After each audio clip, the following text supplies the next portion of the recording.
시편 35편 우리 1절에서 3절까지만 읽겠습니다. 1절에서 3절. 우리 세 절이니까 우리 다 같이 좀 한 목소리로 읽겠습니다. 시작. 여호와여, 나와 다투는 자와 다투시고 나와 싸우는 자와 싸우소서. 방패와 손 방패를 잡으시고 일어나 나를 도우소서. 창을 빼사 나를 쫓는 자의 길을 막으시고 또 내 영혼에게 나는 내 구원이라 이르소서. 아멘. 예, 우리 금요일마다 이제 시편을 계속 묵상하는데 오늘 35편이니까 이제 35주가 됐단 얘기겠죠. 중간에 빼먹지 않았으면 36주인가요? 자, 오늘 35편은요. 이 시편은요 거의 찬양시 가 조금 있고 거의 대부분이 탄식시예요. 탄식시. 앞부분은, 뒷부분으로 넘어가면 이제 성전 낙성가에서 성전으로 올라가면서 부르는 찬송이긴 하지만 100편 이후에는, 근데 이 앞부분은 거의 탄식시입니다. 그리고 대부분 다윗의 탄식시인데, 이 다윗의 탄식시는 다윗의 삶을 한번 쭉 살펴보면서 우리가 이 시편을 묵상하면 참 좋겠다는 생각을 합니다. 그래도 우리가 지금 사무엘상, 사무엘하 이렇게 묵상하고 있기 때문에 그 다윗의 삶을 연상하면서 우리가 시편을 계속 묵상하면 좋겠습니다. 이 개인 탄식시인데요. 1절에 보니까요. 여호와여, 나와 다투는 자와 다투시고 나와 싸우는 자와 싸우소서, 이렇게 이야기합니다. 이런 질문을 한번 던져봅니다. 다윗이 이야기하는데 나와 다투는 자, 나와 싸우는 자는 과연 누구시고 왜 하나님께서 나를 대신해서 싸우셔야 되는가? 이 두 가지 질문을 한번 던져봅니다. 나와 다투는 자는 누구이며 왜 하나님께서 나를 대신해서 싸우셔야 하는가 하는 거죠. 자, 다윗의 입장에서 또 우리의 입장에서 보면 나와 다투는 자가 누구입니까? 나와 다투는 자, 나와 싸우는 자, 나를 넘어뜨리는 자죠. 나를 넘어뜨리는 자, 나를 해하려고 하는 자인 거죠. 오늘날 우리를 넘어뜨리려고 하는 사람들이 누가 있습니까? 남편? 아내? 그런가요?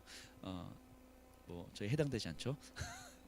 자, 나를 넘어뜨리려고 하는 자들이 뭐 자녀들, 돈, 결혼, 취업, 관계, 자존심, 열등감, 이 모든 것들이 다 나를 넘어뜨리려고 하는 것들이잖아요. 이 세상에 살아가면서 내가 접촉하는 모든 것들이 다 나를 넘어뜨리려고 하는 것들인 거죠.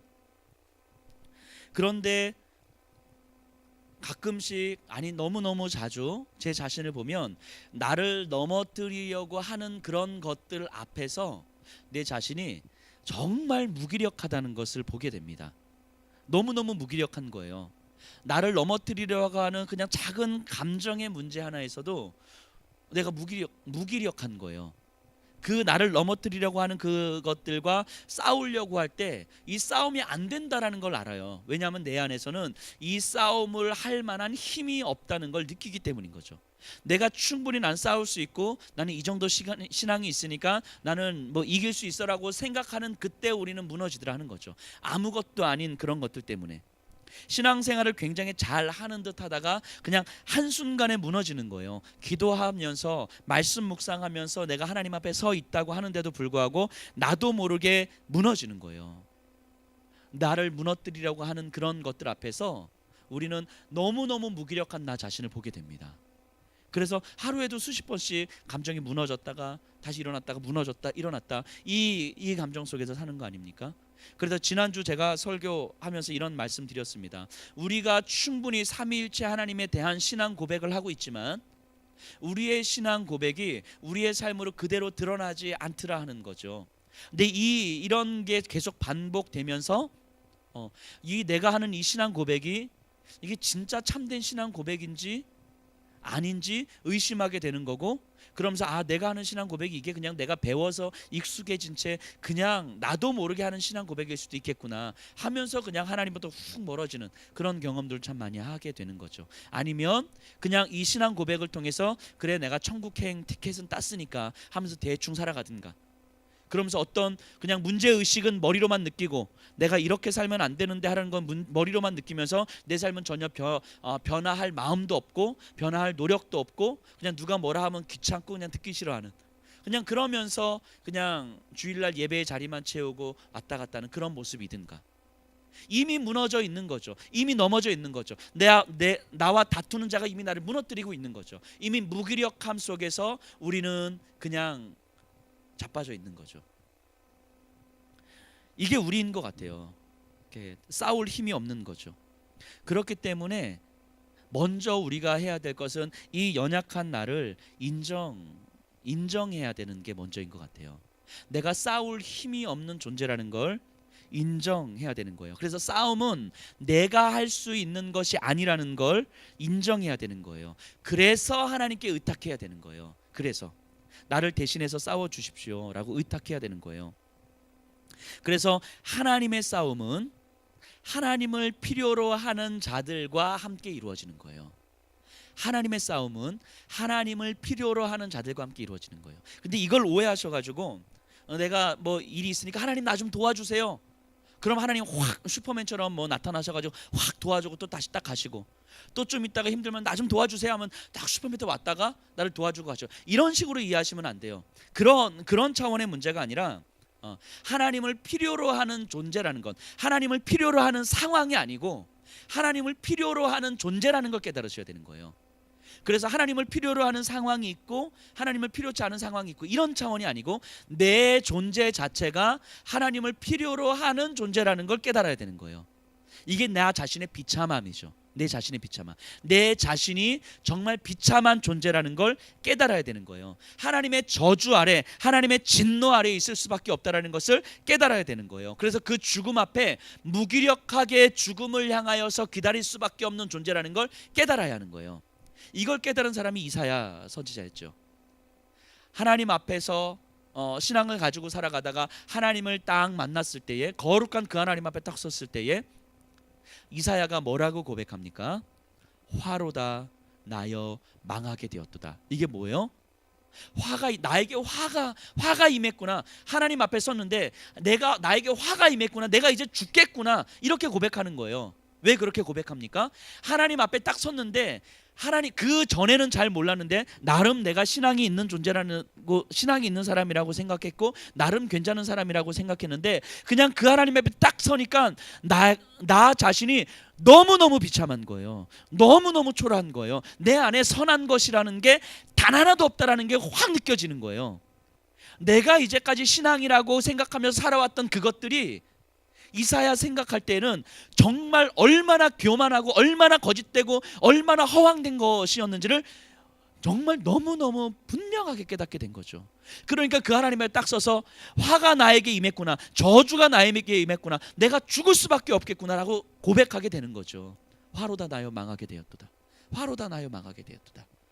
그 하나님 앞에서 내가 얼마나 비참한 존재인지. 그러니까 그 이사야 선지자는 그러니까 그 하나님 앞에서 나는 죽음을 기다릴 수밖에 없는 존재구나.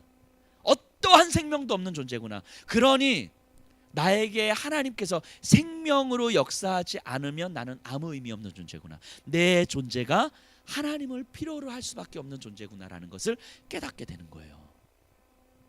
그것을 회개라고 하죠. 그것을 회개라고 하죠. 회개할 수밖에 없는 존재라는 걸 깨닫게 되는 거예요. 그래서 하나님의 천사가 제단 숯불을 이사야의 입술에 대면서 너의 죄가 사하여졌도다 이렇게 이야기를 하지 않습니까? 그런 거예요. 우리가 먼저 그런 존재라는 걸 인정해야 되는 거예요. 그런데 이것을 인정하는 게 참 쉽지 않습니다. 참 쉽지 않아요. 우리의 인간적 본성이 있기 때문인 거예요. 나를 드러내고 싶은 본성이 있기 때문인 거고, 나의 기준을 세우고 싶은 본성이 있기 때문이고, 인정받고 싶은 본성이 있기 때문인 것이고, 나의 공로를 쌓고 싶은 본성이 있기 때문인 거죠. 그 하나님의 은혜의 자리에 나의 공로를 쌓고 싶은 본성이 있기 때문인 거죠. 그러니까 우리는 스스로 하나님을 필요로 하는 상황이 있을 뿐이지 하나님을 필요로 하는 존재라는 것을 모르는 거죠. 그러니까 필요할 때 하나님을 찾는 거지, 내 존재가 하나님이 없으면 결코 설명될 수 없는 존재입니다 라고까지 가지 못하는 거예요. 하지만 우리가 그럴 수밖에 없다는 걸 깨달아야 됩니다. 그렇기 때문에 싸움이라고 하는 건 전적으로 하나님의 손에 달려 있음을 믿어야 하는 거예요. 내가 할 수 있는 상황이 있고, 내가 할 수 있는 싸움이 있고, 내가 할 수 없는 싸움이 있고, 이게 아니라 모든 싸움은 전적으로 하나님의 손에 달려 있음을 믿어야 되는 거예요. 바꿔 말하면 그런 사람들은 하나님이 어떤 분이신지를 아는 거죠. 하나님은 나를 도와주시는 분이 아니라 하나님이 이 땅을 창조하신 분이시고 하나님이 없었으면 이 땅도 존재하지 않았던 그 하나님이라는 것을 우리가 알아야 되는 거죠. 하나님이 어떤 분이신지 알면 내가 어떤 존재인지를 알게 되는 겁니다. 그러니까 그 하나님 앞에 섰을 때 하나님의 한마디 말씀이 나를 살리는 거예요. 그게 3절이에요. 3절. 창을 빼사 나를 쫓는 자의 길을 막으시고 또 그 다음에 뭐라고 고백합니까? 내 영혼에게 나는 너의 구원이라 이루소서. 이게 다윗이 경험했던 하나님이에요. 내가 하나님을 필요로 하는 존재일 수밖에 없습니다. 그러니까 그 하나님께서 내 영혼을 향하여서 내가 너와 함께 있다라는 이 말을 내 깊은 영혼을 향하여서 한마디만 하면 나는 일어나는 것입니다. 이렇게 고백하고 있는 거예요. 내 영혼을 향하여서 한마디만 하면 내 영혼이 일어나는 거예요. 왜냐하면 이 모든 세상은 그 하나님이 아니면 설명될 수 없는 세상이기 때문에 모든 싸움은 전적으로 하나님께 달려있다는 것을 믿기 때문에 그 하나님께서 내 영혼에 한마디 하시면 나는 일어나는 거예요. 그 간절함이 다윗에게는 있는 거예요. 그 간절함이. 많은 경우 우리가 그러지 않습니까? 예를 들면 우리의 상황 속에서 너무너무 힘겹고 어려운 상황이 처해졌을 때 정말 하나님 도와주십시오라고 간절하게 기도하고 이제 해답을 찾아서 우리가 막 노력하잖아요. 물론 이것이 우리의 현실이고 우리의 지혜일 수 있겠지만 우리 안에 때로는 그런 간절함이 없을 수도 있는 거죠. 하나님께서 내 영혼을 향하여서 한마디만 하시면 하나님 이 상황 속에서 하나님 나는 일어날 수 있는 겁니다. 때로는 내가 답을 찾기 위해서 막 아둥바둥하지 않아도 하나님 내 영혼을 향하여서 말씀하시면 내가 일어날 수 있는 것입니다. 왜냐하면 이 상황에 대한 답은 내가 찾아내는 것이 아니라 하나님의 손에 달려있다는 것이 전적으로 믿어지기 때문에 하나님께서 내 영혼을 향하여서 한마디만 하시면 나는 일어나는 것입니다. 그러니 제발 하나님, 살아계신 그 하나님께서 내 영혼을 향하여서 한 말씀만 하여 주십시오. 이런 간절함이 다윗에게는 있는 거예요. 이 간절함이. 그리고 이 간절함 가운데 하나님의 응답을 경험하죠. 그러니까 십수년의 그 광야 생활과 그리고 자신의 아들과 자기 측근들에게 끊임없이 반역을 당하고 그러면서 자기 스스로도 무너지면서 인간적인 욕정에 휩쓸려서 자기 스스로 무너졌던 그 절망 가운데에서도 다윗은 그 하나님의 음성을 듣게 되는 거죠. 오늘날을 살아가면서 우리에게 정말 필요한 것, 바꿔 말하면 오늘날 신앙인들에게 잃어버린 것이 무엇이냐면 저는 이 간절함이라고 생각을 합니다. 이 간절함. 하나님께서 나에게 한마디 말씀만 하시면 나는 일어날 수 있습니다 라고 하는 이 간절함이 점점 사라져가는 거죠. 그건 교회도 마찬가지 아닙니까? 교회도 하나님께서 우리 성도님들에게 이 교회를 향해서 한마디 말씀하시면 교회는 세워지는 거거든요. 근데 우리는 교회를 끊임없이 우리의 프로그램으로 세워가려고 하고 우리의 사역으로 세워가려고 하고 우리가 얼마나 세련되게 무언가를 만들어가느냐로 세워가려고 하는 거죠. 물론 그런 것들이 필요한 것들이지만 그 필요한 것들이 어느 순간 중심이 되어서 그런 것들이 없으면 마치 교회가 세워지지 않을 것처럼, 그런 것들이 없으면 교회가 잘 굴러가지 않을 것처럼 생각되어지는 그런 모습들, 하나님께서 우리에게 깊이 말씀하시면 그것으로 충분합니다라고 하는, 그것만 있으면 됩니다라고 하는 그 간절함이 오늘날 우리에게 사라진 거 아닌가 하는 생각을 해보게 됩니다. 그러니까 어떻게 할 수 있냐면, 그 간절함이 사라진 걸 어떻게 할 수 있냐면 기도가 없는 걸 보면 알 수 있죠. 기도가 없는 걸 보면 그 간절함이 있다는 건 매달릴 수밖에 없다는 걸 의미하는 거잖아요. 매달린다는 거 뭐 하루에 1, 20분 이렇게 막 매달리고 기도해가지고 그게 무슨 매달리는 거겠습니까? 물론 이 자리에 계신 분들은 최소한 하루에 1시간 이상씩은 기도하시는 분들이기 때문에 뭐 안심은 합니다. 그렇죠? 안심을 합니다. 하루에 최소한 1시간은 기도하시는 분들일 테니까. 그런데 기도가 사라져가는 거예요. 기도가 사라져가는 게 우리에게 간절함이 상실되어져 가는 거죠. 기도가 사라져가면 간절함이 사라져가기 때문에 기도가 사라져가는 거고, 기도가 사라지기 때문에 우리는 그 자리를 다른 것들로 메꾸려고 하는 거죠. 우리의 모습이 어떤지 한번 살펴보셔요. 우리의 교회가 어떤지 한번 살펴봤으면 좋겠습니다. 내 신앙의 모습이 어떤지 살펴봤으면 좋겠습니다. 진짜 그 간절함 때문에 매달리고 또 매달리고 또 매달리고 또 매달리고, 아무리 매달려고 2시간 3시간 매달리는데도 내 영혼에 감동이 없어서 하나님 앞에 안타까워서 또 매달리고, 그 기도의 자리를 일어나는 것이 너무 안타깝고 너무 슬프고 너무 가슴이 아파서 일어나는 것이 차마 힘든 그런 간절함이 경험되십니까? 최근 한 달간 그런 간절함을 경험해 보셨어요? 그 간절함이 사라지면 우리는 하나님 내 영혼을 향해서 말씀하시는 그 하나님의 음성을 들을 수가 없는 거예요. 그러면 우리는 다른 것들로 채울 수밖에 없어요. 다른 것들로. 저희가 그냥 다른 것들 없더라도 간절함으로 채웠으면 좋겠습니다. 이 얘기만 하고 제가 말씀 마치겠습니다. 한때 제가 이렇게 아시겠지만 제가 잘하는 게 없잖아요. 저희 비니가 저한테 맨날 그래요. 아빠는 잘하는 게 뭐야? 비니가 볼 때는 제가 잘하는 게 하나도 없어 보이는 거예요. 근데 제가 전도사 때도 그렇고 조금 사역 초기 때는 사람들이 그래요. 우리 성도님들이 가끔씩 우리 전도사님은 목사님은 말씀 전하는 거 말고 뭐 기도하는 거 또 뭐 복음 말고는 뭐 별로 잘하시는 게 없는 것 같아요 라고 말하면 이게 살짝 기분이 나쁜 거예요. 나도 잘하는 거 좀 있는데, 나도 뭐 개그를 좀 제가 잘하잖아요. 이렇게 잘하는 거 좀 있는데 뭐 이게 살짝 기분이 상하는 거예요. 근데 얼마 전에도 어떤 분이 저한테 그냥 지나가시는 말로 그랬어요. 뭘 우리 목사님한테 그런 거 물어보지 말라고. 우리 목사님 복음밖에 모른다고. 누군가 지나가면서 이런 얘기를 하셨어요 저한테. 근데 그냥 순간 예전 같았으면 그게 살짝 기분이 좀 나쁠 수도 있을 것 같아요. 나 나름 잘하는 거 많은데. 근데 얼마 전에 그런 얘기를 듣는데 진짜 순간 그냥 너무 기분이 좋았어요. 저는 정말 기분이 좋은 거예요. 제가 바뀌었겠죠. 정말 근데 그냥 제가 우리 정말 다른 거 잘 못해도요, 다른 거 잘하는 거 하나 없어도 우리 안에 그냥 복음을 간절하게 품고 그냥 다른 거 못하는데 그냥 하나님 내 기도하는 가운데 주님 말씀 듣는 거 그거 하나 사모하는 것으로 내 삶 설명했으면 좋겠습니다. 말씀 붙들고 살아가는 거 그거 하나였으면 좋겠습니다. 근데 그것 말고 다른 거 저 잘 모르겠습니다 라고 하더라도 그거 하나로도 우리가 충분한 삶 아닙니까? 그 귀한 하나님의 자녀들 아닙니까?